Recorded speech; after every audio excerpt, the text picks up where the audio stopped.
This 1 Degree Outside video is brought to you by Attitash Mountain Village. Book your stay directly through the link on our homepage, onedegreeoutside.com.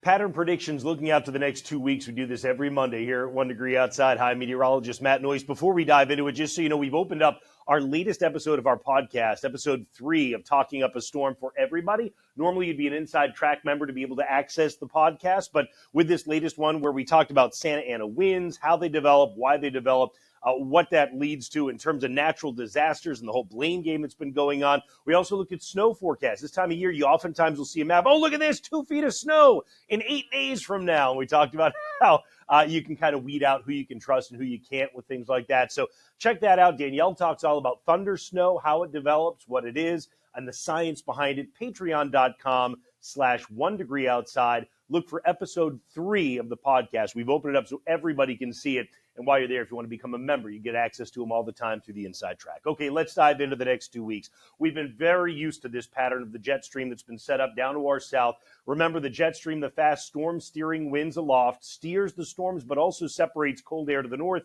from warm to the south. The problem is we've been so much into the cold and dry air that you really have been getting these glancing blows or deflected blows of storms, as most of it has been staying down to our south. Well, no change to that in the jet stream here as we go out through this week. However, the cold is beginning to relax a bit. It will come back and surge a little at midweek. And then as the cold relaxes even more, look what happens to the jet stream. As we head to the upcoming weekend, there's a definite change in how the jet stream looks, right? You start to point it not only with Pacific moisture, but grab Gulf of Mexico moisture. We've been doing that. But now instead of pointing it off the Carolinas, we begin to redirect it up the eastern seaboard. This is still not a perfect path for snowstorms in New England, but it's a heck of a lot closer than we've been lately. And what it tells you is numerous disturbances will come roaring along the jet stream winds and come roaring by New England in the weeks that are ahead of us here. So what that means is starting this upcoming weekend, we get in a pattern at least more favorable for snow to come into play. And we had talked about this in the monthly forecast that in the second half of the month, there's going to be a change in the jet stream. Look at this. As we get out to the middle of next week, the jet stream roaring overhead. That is a big difference. Now, again, is this a classic textbook blockbuster storm after blockbuster storm pattern? Not necessarily, and I'll show you why. The mean trough position is in a pretty good place, meaning that the trough or the dip in the jet stream is good because you start to speed the air up as you come over the northeast. That's definitely one component. However, we're still seeing somewhat what we call confluent flow.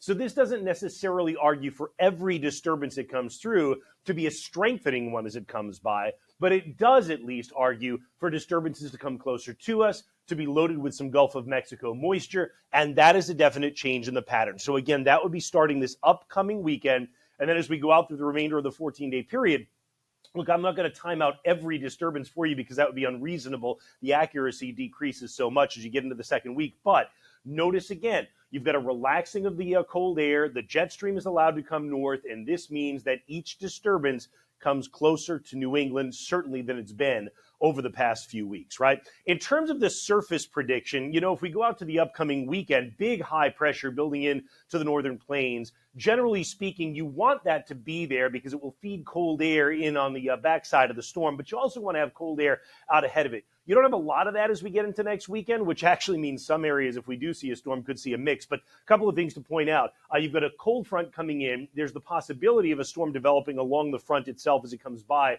But moreover, as you start to bring in that Gulf of Mexico moisture, there may be a second storm that develops along the front as we get to the end of next weekend or early next week.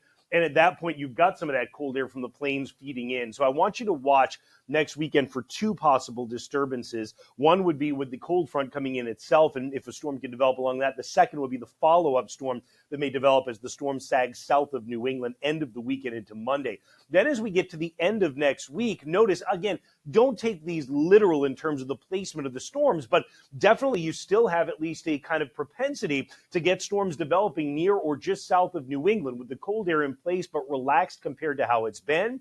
And this opens the door again so that by the time we get to Monday, January 27th, another cold front and some kind of what we call bagginess in the isobars here. Basically, you're seeing signs that you might see a storm being able to develop along the front. So we're getting in this pattern now.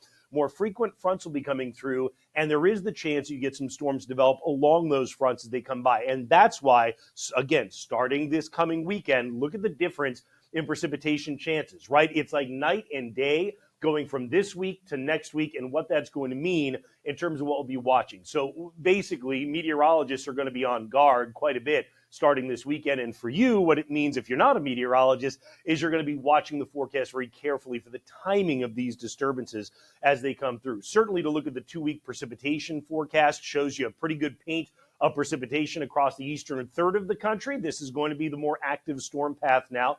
And in terms of snow, you'll also see it light up. I am not going to zoom it in because from this far out, it'd be unreasonable to do, but just the pattern, take it overall in the whole, that yes, we do have a propensity now for increased snow chances as we get through the next 2 weeks, and particularly starting with this upcoming weekend. Temperatures, are they going to be cold enough? Well, remember what I talked about, that you actually might pull enough mild air this upcoming weekend that you could get a mix, at least if you get an event coming through in the first part with that cold front as it comes by. Once that's by, you should drop the temperature sufficiently so that you'd have a better chance of snow if you got that follow-up storm. And after that, there'd still be an enhanced chance of snow, basically, along the way. So I think this is the change in the pattern that we've been telling you about for the last month or so and waiting on to happen in sometime in the second half of the month. It looks like it's ready to unfold for us here.